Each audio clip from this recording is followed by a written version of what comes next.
As a grandmother, nothing in this world is more precious to me than my 3 grandchildren, Mary, Sam, and William. I've always loved being a part of their lives, and my son-in-law Glenn has been like a son to me ever since he married my daughter Marie. In fact, I often say Glenn is one of my favourite people in the world. He's kind, patient, and a wonderful father. When Marie left the family to pursue her career in London, it broke my heart, but I was even more devastated for the children and Glenn. They needed her, and she just left. Marie and Glenn eventually divorced, and Glenn struggled as a single parent, juggling work and raising 3 kids. He tried dating here and there, but it was hard to find someone who could step into the complex role of being a stepmother while also understanding the unique challenges of Glenn's situation. After a few years, though, he met Tony. On the surface, she seemed like a perfect match, attentive, caring, and willing to help with the kids. She picked them up from school, took them to activities, and even made an effort to spend time with me. At first, I was relieved. Glenn had been through so much, and I wanted him to be happy.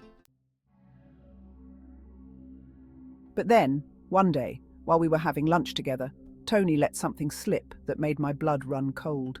She casually mentioned how she hoped the kids might choose to live with their mother in London at some point, so she and Glenn could have more alone time. I nearly dropped my teacup. From that moment on, something changed inside me. I couldn't shake the feeling that Tony wasn't as committed to the kids as she appeared. The more I thought about it, the more I started to notice things about her that seemed off. Maybe it was because I was looking for them, but I couldn't help but feel like my grandchildren deserved better. Here are a few of the things I noticed. Mary's birthday. On Mary's 10th birthday, I noticed that Tony had taken it upon herself to plan the party. It was a lovely gesture, but something felt wrong when Mary unwrapped her gifts. There were clothes and toys, sure, but also a book about learning to live with stepfamilies. Mary's face fell when she saw it. She didn't need to be reminded that her family was broken, especially not on her birthday. Sam's soccer practice. One day, I picked up Sam from soccer practice because Glenn had to work late. When we got home, Tony wasn't there. Sam mentioned that she often dropped him off at practice and then ran errands or went to the gym instead of staying to watch. I could see the disappointment in his eyes. He was just 8, and all he wanted was for someone to cheer him on from the sidelines. William, the youngest, still struggles with nightmares, and he often wakes up in the middle of the night. I remember Glenn telling me that Tony insisted on a strict no coddling rule. If William woke up, she wouldn't let Glenn go to him unless he was really upset. She believed he needed to toughen up and learn to soothe himself. I know children need to develop independence, but William is only 5. He still needs comfort, especially after everything he's been through. As time went on, I started to voice my concerns to Glenn. At first, he brushed them off, saying that Tony was just adjusting to her role as a stepmother and that she was doing her best. But the more I pointed out, the more he started to see things my way.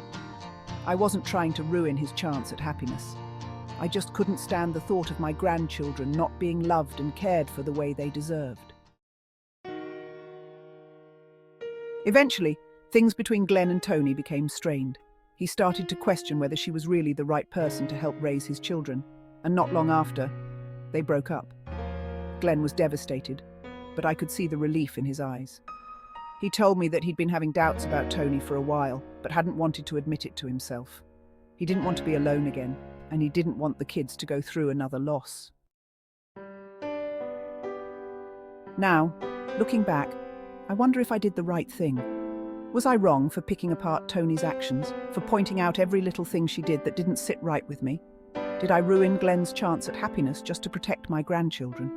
Or was I right to trust my instincts, to ensure that the kids were truly loved and cared for? At the end of the day, I can't help but feel that I did what any grandmother would do. My grandchildren's well-being comes first, even if it means Glenn has to wait a little longer to find the right person. I just hope that when he does, she'll love those kids as much as I do.